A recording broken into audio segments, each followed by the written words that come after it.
In excelsis Deo, Gloria, in excelsis Deo. Come to Bethlehem and see, in whose birth the angels sing. Come adore on bended knee, Christ the Lord and you.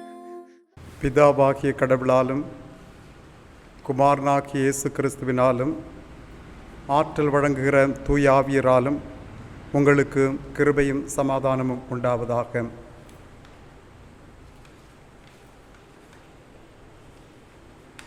இருளில் நடக்கிற ஜனங்கள் பெரிய வெளிச்சத்தை கண்டார்கள். மரண இருளின் தேசத்தில் குடியிருக்கிறவர்களின் மேல் வெளிச்சம் பிரகாசித்தது. இதோ எல்லா ஜனத்திற்கும் மிகுந்த சந்தோஷத்தை உண்டாக்கும் நற்செய்தியை உங்களுக்கு அறிவிக்கிறேன். இன்று கர்த்தராகிய கிறிஸ்து என் இரட்சகர் உங்களுக்காக தாவீதின் ஊரிலே பிறந்திருக்கிறார். ஜெபம் செய்வோம். உயர்ந்த மேன்மையை உதறி தள்ளி முழு மனுக்குலத்தையும் பாவத்திலிருந்தும் சாபத்திலிருந்தும் மீட்டு ரட்சித்தும் சமாதானத்தையும் வாழ்வையும் பொழிந்து கொண்டிருக்கின்ற எங்கள் அன்பின் ஆண்டவரே, ஆசீர்வாதமான இந்த கிறிஸ்து பிறப்பு தினத்திற்காக ஸ்தோத்திரம் செலுத்துகிறோம். கடந்து வந்த பாதைகளை நாங்கள் பின்னிட்டு பார்க்கிறோம். மரண இருளின் பள்ளத்தாக்கில் நடந்தாலும் பொல்லாப்புக்கு பயப்படேன், தேவரீர் எங்களோடு கூட இருக்கிறீர் என்று சொல்கின்ற மேலான நம்பிக்கையோடு பயணிக்கவும் உம்முடைய அருட்கரத்தை நாங்கள் பற்றி வாழவும் கர்த்தர் உதவி செய்ததற்காக நன்றி சொல்கின்றோம். இப்பொழுதும் ஒருமனப்பட்டவர்களாக தம்மை நோக்கி பார்க்கின்ற பொழுதும் நாங்கள் தம்முடைய வல்லமையினால் மகிமையினால் நிரப்பப்படவும் எல்லா தீங்கிற்கும் விலக்கி வாழ்விக்கப்படவும் உம்முடைய நிறைவான சமாதானத்தை சொந்தமாக்கி கொள்ளவும் கர்த்தர் கிருபை சிதறனும்படியாக ஜெபிக்கிறோம். இந்த தொழுகை ஆண்டவருக்கு உகந்த வாசனை பலியாக இருக்க கர்த்தர் அனுகிரகம் சிதறல வேண்டும் என்று ஆண்டவர் இயேசு கிறிஸ்துவின் இன்ப நாமத்தில் வேண்டுகிறோம் எங்கள் தந்தையே, ஆமேன். நாம் அனைவரும் இணைந்து ஞானப்பாடல் 104 பாடுவோம். ராக்காலம் பெத்லேம் மேய்ப்பர்கள் தம் மந்தை காத்தனர். ஞானப்பாடல் எண் 104. ராக்காலம் பெத்லேம் மேய்ப்பர்கள் தம் மந்தை காத்தனர். கர்த்தாவின் தூதர் இறங்க விண்ஜோதி கண்டனர். அவர்கள் அச்சம் கொள்ளவும் வெண்தூதன் திகிலே எல்லோருக்கும் சந்தோஷமா நற்செய்தி கூறுவே. தாவீதின் வம்சம் ஊரிலும் மெய் கிறிஸ்து நாதனார். பூலோகத்தார்க்கு இரட்சகர் இன்றைக்கு பிறந்தார். இதோங்களாட யாழமா முன்னானை மீதுனே கந்தை பொதிந்த கோலமா அப்பாலனை காண்பே. என்றுரைத்தான க்ஷணமே வேணோராம் கூட்டத்தார் அத்தூதனோடு தோன்றிய கர்த்தாவை போற்றினார். மாவோன்னதத்தில் தேவானே நேர்மேன்மை அடைவே. பூமியில் சமாதானமும் நல்லோர்க்கு ஈகோ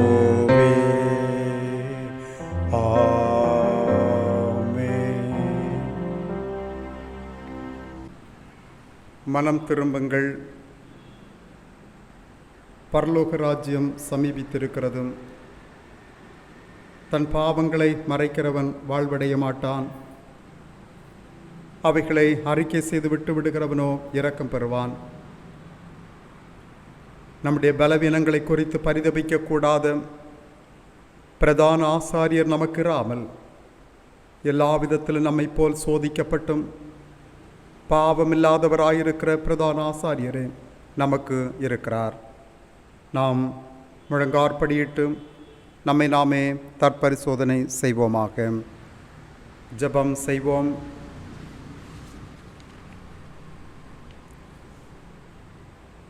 சர்வ வல்லமையும் மிகுந்த இரக்கமுள்ள பிதாவே, தப்பிப்போன ஆடுகளைப் போல நாங்கள் உம்முடைய வழிகளை விட்டு வழுவி அலைந்து போனோம். எங்கள் இருதயத்தின் யோசனைகளுக்கும் விருப்பங்களுக்கும் மிகவும் இணங்கி நடந்தோம். உமது பரிசுத்த கற்பனைகளுக்கு விரோதமாய் குற்றம் செய்தோம். செய்யத்தக்கவைகளை செய்யாமல் செய்யத்தகாதவைகளையே செய்தோம். எங்களுக்கு சுகமே இல்லை. ஆனாலும் ஆண்டவரே, தேவரீர் எங்கள் ஆண்டவராகிய இயேசு கிறிஸ்துவின் மூலமாக மனிதருக்கு அருளி செய்த வாக்குத்தத்தங்களின்படியே நிர்பாக்கியமுள்ள குற்றவாளிகளாகிய எங்களுக்கு இரங்கும். தப்பிதங்களை அறிக்கையிடுகிற எங்கள் மேல் பொறுமையாயிரும். பாவத்து நிமித்தம் துக்கப்படுகிற எங்களை சீர்படுத்தும். மிக இரக்கமுள்ள பிதாவே, உம்முடைய பரிசுத்த நாமத்துக்கு மகிமை உண்டாகும்படி நாங்கள் இனி தேவ பக்தியும் நீதியும் தெளிந்த புத்தியும் உள்ளவர்களாய் நடந்து வர இயேசு கிறிஸ்துவ நிமித்தம் எங்களுக்கு கிருபை செய்தருளும். ஆமேன். சர்வ வல்லமையும் மிகுந்த இரக்கமுள்ள ஆண்டவர் மன்னிப்பையும் பாவ நிவர்த்தியை நமக்கு கட்டளையிட்டருளி வாழ்க்கை சீர்படுத்துவதற்கான காலத்தையும் தமது பரிசுத்தாவின் கிருபையும் தேற்றுதலையும் தந்தருள்வாராக. ஆமேன். தொடர்ந்து நாம் ஆண்டவருக்கு ஸ்தோத்திரம் செலுத்துவோமாக. கர்த்தர் எனக்கு செய்த எல்லா உபகாரங்களுக்காக அவருக்கு எண்ணத்தை செலுத்துவேன். ரட்சிப்பின் பாத்திரத்தை எடுத்துக்கொண்டு கர்த்தருடைய நாமத்தை தொழுது கொள்வேன். சர்வ வல்லமையுள்ள கடவுளே, சர்வ ஜீவ தயாபர பிதாவே, அபாத்திரரான உமது அடியாராகிய எங்களுக்கும் மற்ற எல்லா மனிதருக்கும் தேவரீர் அருளி செய்த பற்பல கிருபைக்காகவும் அன்புள்ள தயவுக்காகவும் நாங்கள் மிகுந்த தாழ்மையோடும் முழு இருதயத்தோடும் உமக்கு ஸ்தோத்திரம் செலுத்துகிறோம். தேவரீர் எங்களை சிருஷ்டித்ததற்காகவும் காப்பாற்றுகிறதற்காகவும் இம்மைக்குரிய எல்லா ஆசீர்வாதங்களுக்காகவும் உம்மை துதிக்கிறோம்.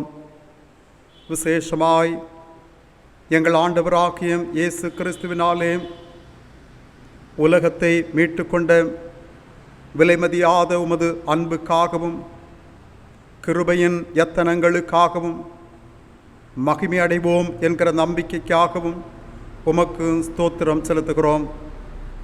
நாங்கள் உண்மையாய் நன்றி அறிந்த இருதயமுள்ளவர்களாய் இருக்கவும் எங்களை உமது ஊழியத்துக்கு ஒப்பு கொடுத்து எங்கள் வாழ்நாளெல்லாம் உமக்கு முன்பாக பரிசுத்தமும் நீதியும் உள்ளவர்களாய் நடக்கவும் எங்கள் வாக்கினாலே மாத்திரமல்ல எங்கள் நடக்கையினாலும் உம்முடைய புகழை பிரஸ்தாபப்படுத்தவும் தேவரீர் செய்த உபகாரங்கள் எல்லாவற்றையும் உணர்ந்து கொள்ளும் உணர்வை எங்களுக்கு அருளி செய்ய வேண்டும் என்று எங்கள் ஆண்டவராகிய இயேசு கிறிஸ்துவின் மூலமாய் வேண்டிக் கொள்கிறோம்.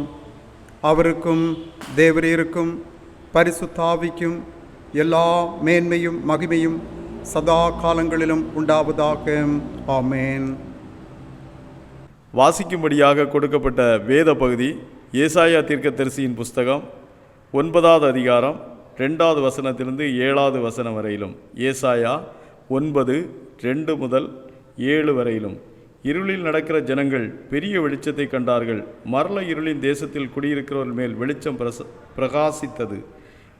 அந்த ஜாதியை திரளாக்கி அதற்கு மகிழ்ச்சியை பெருக பண்ணினீர். அறுப்பின் மகிழ்ச்சியில் போலவும் கொள்ளையிட்டு பங்கிட்டு கொள்கையில் கலியுறுகிறது போலவும் உமக்கு முன்பாக மகிழ்கிறார்கள். மீதியானரின் நாட்கள் நடந்தது போல அவர்கள் சுகந்த நுகத்தடியையும் அவர்கள் தோளில் மேலிருக்கிற மிலார்களையும் அவர்கள் ஆளோட்டிகளின் கோலையும் முறித்து போட்டீர். அமளியா யுத்தம் பண்ணுகிற வீரருடைய ஆயுத வர்க்கமும் இரத்தத்தில் புரண்ட உடுப்பும் அக்கினிக்கு இரையாக சுட்டரிக்கப்படும். நமக்கு ஒரு பாலகன் பிறந்தார், நமக்கு ஒரு குமாரன் கொடுக்கப்பட்டார். கர்த்தத்துவம் அவர் தோளில் மேலிருக்கும்.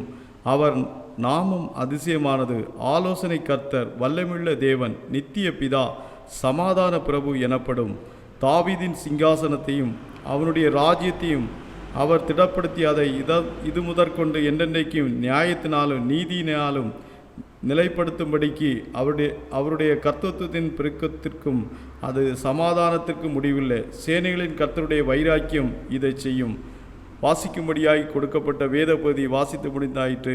கர்த்தாவே, உம்முடைய நாமத்திற்கே மகிமை உண்டாவதாக. படிக்கும்படியாக தெரிந்து கொண்ட 2ஆம் திருமறை பகுதி அப்போஸ்தலனாகிய பவுல் எபேசியருக்கு எழுதின நிருபம் 1ஆம் அதிகாரம் வசனங்கள் 3 முதல் 14 முடிய. எபேசியர் 1 வசனங்கள் 3 முதல் 14 முடிய. நம்முடைய கர்த்தராகிய இயேசு கிறிஸ்துவின் பிதாவாகிய தேவனுக்கு ஸ்தோத்திரம். அவர் கிறிஸ்துவுக்குள் உன்னதங்களிலே ஆவிக்குரிய சகல ஆசீர்வாதத்தினாலும் நம்மை ஆசீர்வதித்திருக்கிறார். தமக்கு முன்பாக தாம் அன்பில் பரிசுத்தம் உள்ளவர்களுக்கும் குற்றமில்லாதவர்களுக்கும் இருப்பதற்கு அவர் உலகத் தோற்றத்துக்கு முன்னே கிறிஸ்துவுக்குள் நம்மை தெரிந்து கொண்டபடியே பிரியமானவருக்குள் தமக்கு தந்தருளின தம்முடைய கிருபையின் மகிமைக்கு புகழ்ச்சியாக தம்முடைய தயவுள்ள சித்தத்தின்படியே தம்மை இயேசு கிறிஸ்துவின் மூலமாய் தமக்கு சுவிகார புத்திரராகும்படி முன்குறித்திருக்கிறார். அவருடைய கிருபையின் ஐஸ்வர்யத்தின்படியே இவருடைய இரத்தத்தின் பாவமன்னிப்பாகிய மீட்பு இவருக்குள் நமக்கு உண்டாயிருக்கிறது. அந்த கிருபையை அவர் சகல ஜனத்தோடும் புத்தியோடும் எங்களிடத்தில் பெருக பண்ணினார். காலங்கள் நிறைவேறும் போது விளங்கும் நியாயத்தின்படி பரலோகத்தில் இருக்கிறவைகளும் பூலோகத்தில் இருக்கிறவைகளுமாகிய சகலமும் கிறிஸ்துவுக்குள்ளே கூட்டப்பட்டிருக்கும் என்று தமக்குள்ளே தீர்மானித்த தம்முடைய தயவுள்ள சித்தத்தின் இரகசியத்தை எங்களுக்கு அறிவித்தார். மேலும் கிறிஸ்துவின் மேல் முன்னே நம்பிக்கையாயிருந்த நாங்கள் அவருடைய மகிமைக்கு புகழ்ச்சியாய் இருக்கும்படிக்கு தமது சித்தத்தின் ஆலோசனைக்கு தக்கதாக எல்லாவற்றையும் நடப்பிக்கிற அவருடைய தீர்மானத்தின்படியே நாங்கள் முன்குறிக்கப்பட்டு கிறிஸ்துவுக்குள் அவருடைய சுதந்திர ஆகும்படி தெரிந்து கொள்ளப்பட்டோம். நீங்களும் உங்கள் இரட்சிப்பின் சுவிசேஷமாகிய சத்திய வசனத்தை கேட்டு விசுவாசிகள் ஆனபோது வாக்குத்தத்தம் பண்ணப்பட்ட பரிசுத்த ஆவியால் அவருக்குள் முத்திரை போடப்பட்டீர்கள். அவருக்கு சொந்தமானவர்கள் அவருடைய மகிமைக்கு புகழ்ச்சியாக மீட்கப்படுவார்கள் என்பதற்கு ஆவியானவர் நம்முடைய சுதந்திரத்தின் ஆச்சாரமாய் இருக்கிறார் என்பதை படிக்கும்படியாக தெரிந்து கொள்ளப்பட்ட 2ஆம் திருமறை பகுதி படித்து முடிந்தாயிற்று. தேவனே, உம்முடைய நாமத்துக்கே மகிமை உண்டாவதாக. வாசிக்கும்படியாக கொடுக்கப்பட்ட சுவிசேஷ பகுதி புனித லூக்கா எழுதின சுவிசேஷம் அதன் 2ஆம் அதிகாரம் வசனங்கள் 1 முதல் 14 முடிய. புனித லூக்கா எழுதின சுவிசேஷம் அதன் 2ஆம் அதிகாரம் வசனங்கள் 1 முதல் 14 முடிய. அந்நாட்களில் உலகமெங்கும் குடிமதிப்பெழுதப்பட வேண்டுமென்று அகஸ்திராயனால் கட்டளை பிறந்தது. சீரியா நாட்டிலே சிரேனியு என்பவன் தேசாதிபதியாயிருந்தபோது இந்த முதலாம் குடிமதிப்பு உண்டாயிற்று. அந்தபடி குடிமதிப்பெழுதப்படும்படிக்கு எல்லாரும் தாங்கள் ஊர்களுக்கு போனார்கள். அப்பொழுது யோசேப்பும் தான் தாவீதின் வம்சத்தானும் குடும்பத்தானுமாயிருந்தபடினாலே தனக்கு மனைவியாய் நியமிக்கப்பட்டு கர்ப்பவதியான மரியாளுடனே குடிமதிப்பெழுதப்படும்படி கலிலேயா நாட்டிலுள்ள நாசரேத் ஊரிலிருந்து யூதேயா நாட்டிலுள்ள பெத்லஹேம் என்னும் தாவீதின் ஊருக்கு போனான். அவ்விடத்திலே அவர்கள் இருக்கையில் அவளுக்கு பிரசவ காலம் நேரிட்டது. அவள் தன் முதற்பேரான குமாரனை பெற்று சத்திரத்திலே அவர்களுக்கு இடமில்லாதிருந்தபடினால் பிள்ளையை துணிகளில் சுற்றி முன்னணையிலே கிடத்தினாள். அப்பொழுது அந்த நாட்டில் மேய்ப்பர்கள் வயல்வெளியில் தங்கி ராத்திரியிலே தங்கள் மந்தையை காத்து கொண்டிருந்தார்கள். அவ்வேளையில் கர்த்தருடைய தூதன் அவர்களிடத்தில் வந்து நின்றான். கர்த்தருடைய மகிமை அவர்களை சுற்றிலும் பிரகாசித்தது. அவர்கள் மிகவும் பயந்தார்கள். தேவதூதன் அவர்களை நோக்கி, பயப்படாதிருங்கள், இதோ எல்லா ஜனத்திற்கும் மிகுந்த சந்தோஷத்தை உண்டாக்கும் நற்செய்தியை உங்களுக்கு அறிவிக்கின்றேன். இன்று கர்த்தராகிய கிறிஸ்து என்னும் இரட்சகர் உங்களுக்கு தாவீதின் ஊரிலே பிறந்திருக்கிறார். பிள்ளையை துணிகளில் சுற்றி முன்னணியிலே கிடத்தியிருக்க காண்பீர்கள், இதுவே உங்களுக்கு அடையாளம் என்றார். அந்த க்ஷணமே பரமசேனையின் திரள் அந்த தூதருடனே தோன்றி, உன்னதத்தில் இருக்கிற தேவனுக்கு மகிமையும் பூமியிலே சமாதானமும் மனுஷர் மேல் பிரியம் உண்டாவதாக என்று சொல்லி தேவனை துதித்தார்கள். வாசிக்கும்படியாக கொடுக்கப்பட்ட திருவார்த்தைகள் வாசித்து முடிந்தாயிற்று. கிறிஸ்துவே உம்முடைய நாமத்திற்கே மகிமை உண்டாவதாக.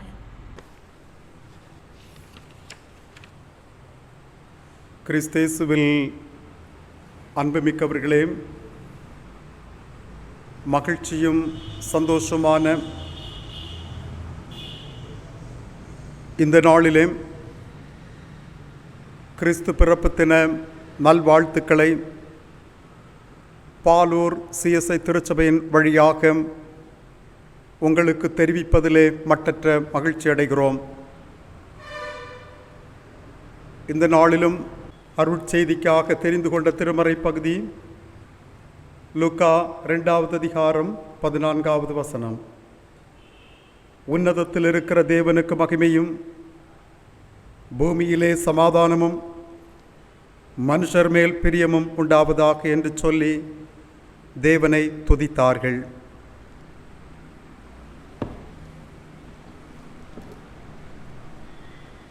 கிறிஸ்தேசுவில் அன்புமிக்கவர்களே, இந்த ஆண்டு எந்த ஆண்டுகளிலும் சந்தித்திராத மாபெரும் துயரத்தை சுமந்து கொண்டிருக்கிறது மனுக்குலம்.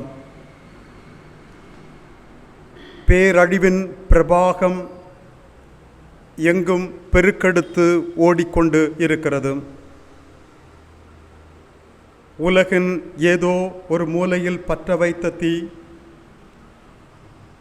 உலகத்தையும் நசுக்கி தலைகீழாக மக்களை புரட்டி போட்டுக்கொண்டு இருக்கிறது. மக்களுடைய வாழ்வாதாரங்கள் உருக்குலைந்து காணப்படுகிறது.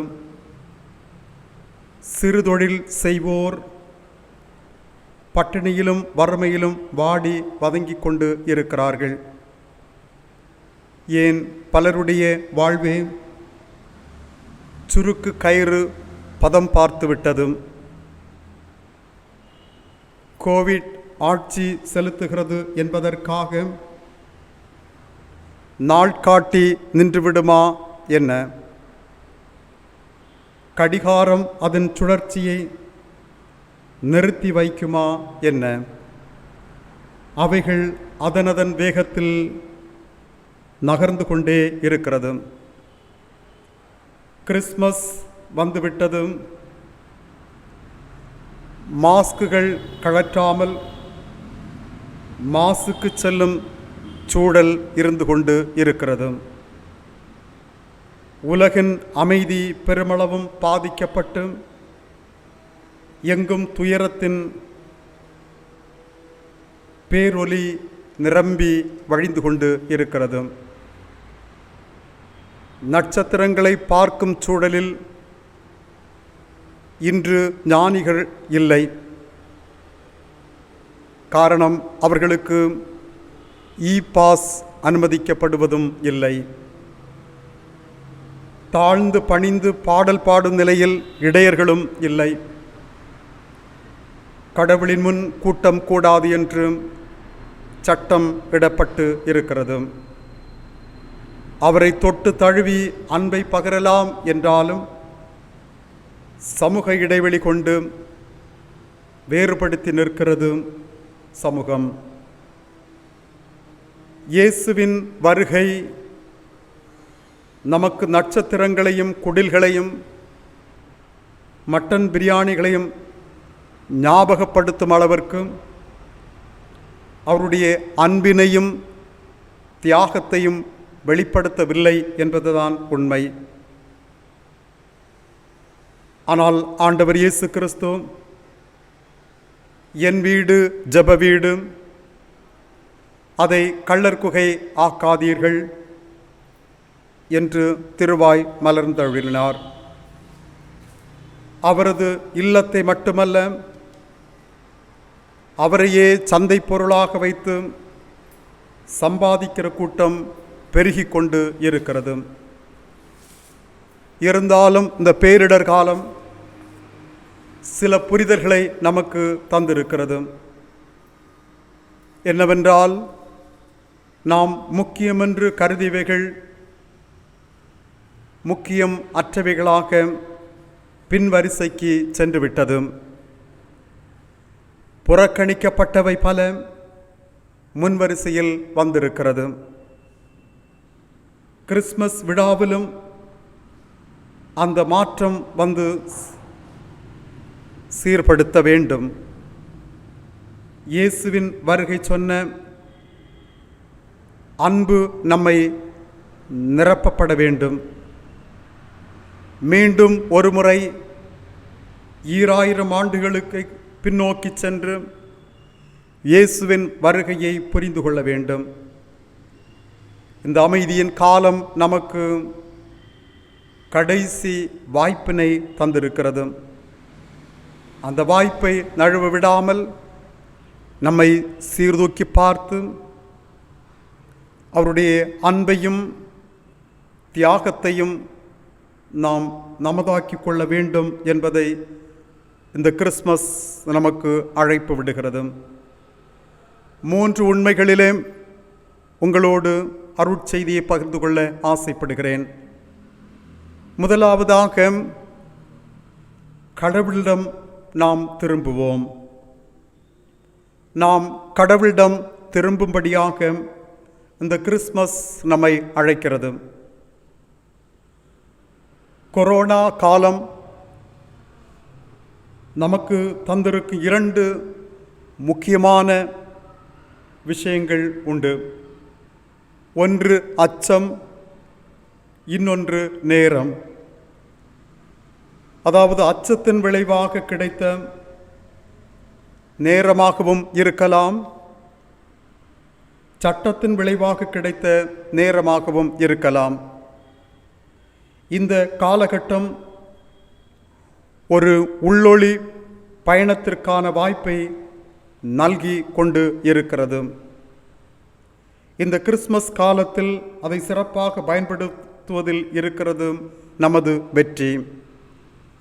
தொலைக்காட்சி பெட்டி, செல்போன், இன்டர்நெட் இவைகளிலே நேரத்தை வீணடிக்காமல் பொழுதுகளை, நேரத்தை ஆக்க சக்திக்கு நேராக ஒதுக்குவதற்கு அழைக்கப்படுகிறோம். இறை வார்த்தையின் ஆழங்களை கண்டுணரவும், புரியாத மறை உண்மைகளை புரிந்து கொள்ளவும், அமைதியின் இருக்கையில் அமர்ந்து அமைதியின் தேவனை தியானிக்கவும் கிடைக்கப்பெற்ற காலம்தான் இந்த அருளின் காலம்.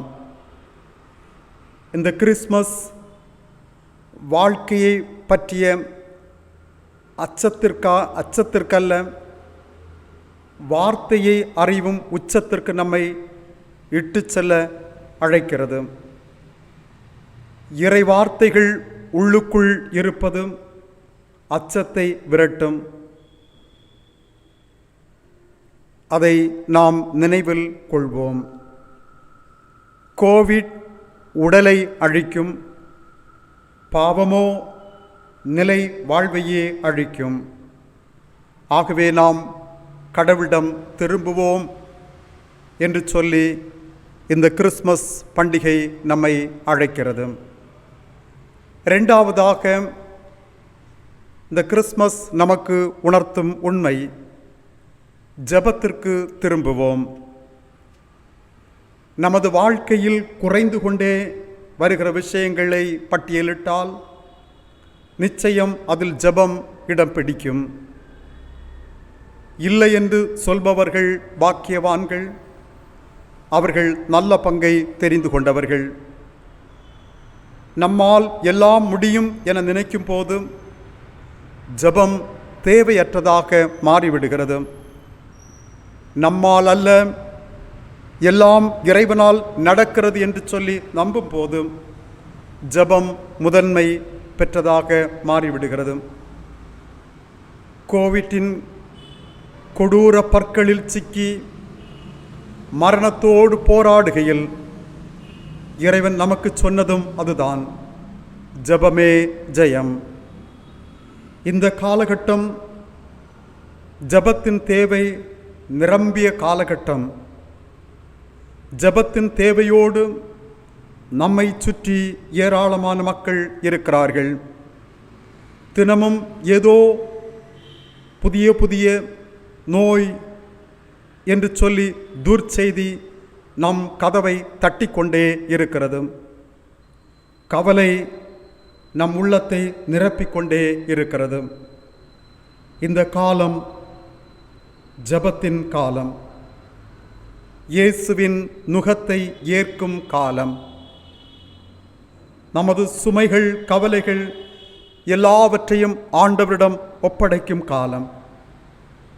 கிறிஸ்மஸ் காலம் நமக்கு நினைவூட்டுவது ஜெபமே. காலா காலமாய் ஒலித்த கதறல் ஜெபத்தின் விளைவுதான் கிறிஸ்துவின் வருகை. இந்த காலம் கோமகனை நோக்கி ஜெபிக்கும் நிலைக்கு நமக்கு உதவி செய்யக்கூடிய காலம் என்பதை உணர்த்துகிறது. ஆகவே இந்த கிறிஸ்மஸ் நமக்கு உணர்த்துவது, நாம் ஜெபிப்பதற்கு நேரத்தை ஒதுக்குவோம், ஜெபத்திற்கு திரும்புவோம் என்பதுதான். மூன்றாவதாக இந்த கிறிஸ்மஸ் நமக்கு உணர்த்தும் உண்மை, உறவுகளிடம் திரும்புவோம். உறவுகளிடம் திரும்புவோம். வானத்தில் அலைந்தவனை வீட்டுக்குள் முடக்கி போட்டது இந்த கொரோனா. தொழில்களினால் ஓடி ஆடி அலைந்து திரிந்தவனை சாலையில் நிதானத்துடன் நடக்க வைத்திருக்கிறது இந்த கொரோனா. இந்த காலத்தில் ஆண்டவர் நம்மை அழைக்கிறார், உறவுகளை சரி செய்து கொள்ளும்படியாக அழைக்கிறார். இயேசுநாதருடைய வருகை விண்ணுக்கும் மண்ணுக்கும் பாலமாக அமைந்தது. இறைவனுக்கும் நமக்கும் இடையேயான மதில் சுவரை இடித்து தகர்த்து போட்டது. மண்ணுலகில் மனிதத்தோடு வாழ்ந்தால் விண்ணுலகில் இறைவனோடு வாழலாம் என்பதை இந்த கிறிஸ்மஸ் நமக்கு கற்றுத்தருகிறது. முதுமையோடு இருப்பவர்களை அருகில் சென்று அவர்களுக்கு ஆறுதல் கரமாகவும், உறவினர் தேவையோடு இருப்பவர்கள் தேவைக்கு விடையாகவும், பிள்ளைகளின் அருகில் நேசத்தின் நாணலாகவும், தம்பதியரிடையே குதூகலத்தை ஊட்டும் நல்ல காலமாகவும் உருமாற இந்த காலம் நமக்கு வாய்ப்பை தந்தது. வங்கிகளின் இலக்கங்களை விட உறவுகளின் இலக்கணமே முக்கியம் என்பதை நமக்கு உணர்த்துகிறது. இந்த கோவிட் காலம் கிறிஸ்மஸ் நமக்கு பலவீனம் அல்ல, பலவீனங்களை சரி செய்யும் காலம்தான் இந்த கிறிஸ்மஸ் காலம். கிறிஸ்து ஏழையாக பிறந்தார் என்பதில் சந்தேகமில்லை. ஏழையாக வாழ்ந்தார், ஏழையாக மாண்டார் என்பதிலும் சந்தேகமில்லை. ஆனால் கிறிஸ்து அன்பை பகிர்வதிலும் இறையரசை பறைசாற்றுவதிலும் இயேசுநாதர் செல்வம் நிரம்பியவராக இருந்தார் என்பதுதான் உண்மை. பழமொழி ஒன்றை இப்படி சொல்வார்கள்: பிறக்கும் போது ஏழையாக பிறப்பது உன் தவறல்ல, இறக்கும் போதும் ஏழையாக இருந்தால் அது உன் தவறு என்று சொல்லி முதுமொழி ஒன்றை சொல்வார்கள். அன்பிலும் மனிதத்திலும் வளர்கிறோமா என்பதே முக்கியம். எப்போதும் இல்லாத அளவிற்கு இந்த காலம் ஏழைகளை சந்திக்க கூடிய அல்லது சந்திக்க முடிகின்ற காலம். தேவைகளோடு இருப்பவர்கள் ஏராளம். உதவி செய்வதற்கு நாம் அழைக்கப்படுகிறோம். ஒரு சின்ன வைரஸ் இந்த அளவிற்கு வேகமாக பரவுகிறது என்று நினைத்தால் அதைவிட வேகமாக நாம் சக மனிதரிடத்திலே அன்பு பாராட்டுகின்ற பொழுதும் கருணை காட்டுகின்ற பொழுதும் இறை நேசத்தை பகிர்கின்ற பொழுதும் அதைவிட வேகமாக கடந்து செல்லும் என்பதுதான் உண்மை. ஆகவே அன்பின் இடைவெளி இல்லாமல் அன்பை வெளிப்படுத்தி இந்த கிறிஸ்மஸ் பண்டிகையை நாம் கொண்டாடுவோம். உண்மையிலேயே நாம் எதிர்நோக்கி இருக்கின்ற பண்டிகை காலங்கள் கடவுளிடம் திரும்பி ஜெபத்திற்கு நேரத்தை ஒதுக்கி உறவுகளிடம் திரும்பி நம்முடைய வாழ்வை காத்து கொள்கின்ற பொழுது ஆண்டவர் நம் உள்ளங்களிலே பிறக்கிறார். இறை சமாதானம் நம்மை ஆட்கொள்கிறது. நாம் சான்றாளர்களாக இந்த சமூகத்திலே வாழ முடியும். அதற்கு இந்த கிறிஸ்மஸ் வழிவகுக்கட்டும் என்று சொல்லி இறைவனிடம் வேண்டி நிறைவு செய்கிறேன். இறை ஆசி உங்கள் அனைவரையும் ஆட்கொள்வதாக. ஆமேன். நாம் அனைத்துலக விசுவாசிகளோடு ஒன்றிணைக்கும் வண்ணமாக அப்போஸ்தல விசுவாச பிரமாணத்தின் வாயிலாக நம்முடைய விசுவாசத்தை அறிக்கை செய்வோம்.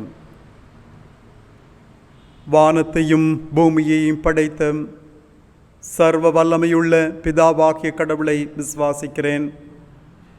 அவருடைய ஒரே குமாரனாகிய நம்முடைய நாதர் இயேசு கிறிஸ்துவையும் விசுவாசிக்கிறேன்.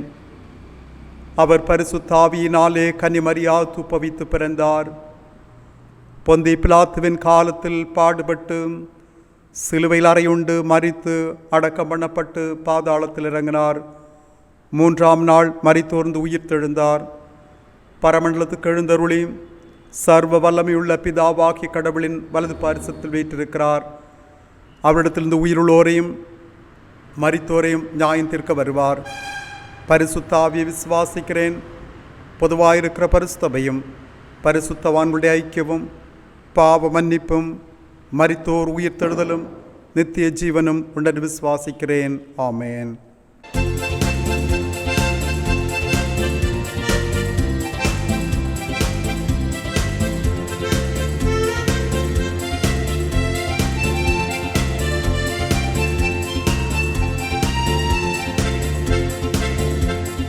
ராஜராஜ இவர் பாலனாக இங்கு வானம்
ஜெபம் செய்வோம். எல்லா ஜனத்திற்கும் மிகுந்த சந்தோஷத்தை உண்டாக்கும் நற்செய்தியாக வந்த எங்கள் அன்பின் ஆண்டவரே, மகிழ்ச்சியான இந்த ஆராதனை வேளைக்காக ஸ்தோத்திரம் செலுத்துகிறோம். ஆண்டவர் இந்த ஆண்டினுடைய கடைசி பண்டிகை மாதத்திலே எங்களை நீர் அழைத்து வந்ததற்காகவும், மகிழ்ச்சியோடு பண்டிகை தினத்தை காண கர்த்தர் எங்களுக்கு உதவி செய்திருப்பதற்காகவும் நன்றி சொல்கின்றோம். நாங்கள் இறைவனிடம் திரும்பி உறவுகளை சரி செய்து நாங்கள் அன்பை வெளிப்படுத்தி வாழ்கின்ற அனுகூலங்களை கர்த்தர் எங்களுக்கு தொடர்ந்து வாய்க்கு சிதறலும்படியாக ஜெபிக்கிறோம். ஆண்டவரே, இந்த நாளிலும் பலவிதமான பாடுகளோடும் வேதனைகளோடும் பலவிதமான இன்னல்களோடும் தவித்து கொண்டிருக்கின்ற மக்களையும் உம்முடைய மகிமையினால் நிரப்பி ஆசீர்வதித்தருளும்படியாக ஜெபிக்கிறோம். ஆண்டவரே, இந்த நிகழ்ச்சியை காணொலி வழியாக இதை ஒலிவு பதிவு செய்து வெளியிடுகின்ற அருமையான சகோதரருக்காக, உங்களுடைய அன்பு பெற்றோருக்காக நன்றி சொல்கின்றோம். கடவுள் தம்முடைய பிள்ளைகளுடைய வாழ்வை வளமடைய செய்து நன்மைகளினால் பொழிந்து கர்த்தர் மேன்மைப்படுத்தும்படியாக ஜெபிக்கிறோம். நாங்கள் எல்லோரும் எதிர்நோக்கி இருக்கின்ற பண்டிகை தினம் மிக சந்தோஷமும் சமாதானமும் ஆசீர்வாதம் மிகுந்ததுமாக இருக்க அருள் தாரும். எதிர்நோக்கி இருக்கின்ற புதிய ஆண்டும் நல்ல நன்மையான ஈவுகளை பெற்றுக்கொள்ளக்கூடிய ஆண்டாக இருக்க கர்த்தர் அனுகிரகம் சிதறனும்படியாக ஜெபிக்கிறோம். தாழ்த்துகிறோம். இறைமகன் இயேசு கிறிஸ்துவின் இன்ப நாமத்தில் வேண்டுகிறோம் எங்கள் தந்தையே, ஆமேன். ஆசீர்வாதம் நம்முடைய ஆண்டவராகிய இயேசு கிறிஸ்துவின் கிருபையும் பிதாவாகிய கடவுளுடைய அன்பும் பரிசுத்தாவியானுடைய ஐக்கியமும் நம் அனைவரோடும் இன்றுமென்றும் சதா காலங்களிலும் நின்று நிலவுவதாக. ஆமேன். In excelsis Deo,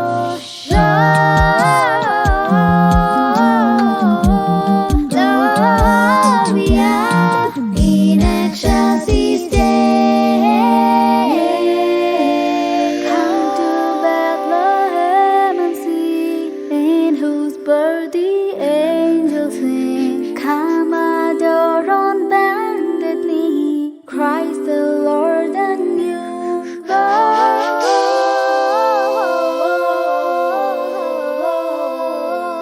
Gloria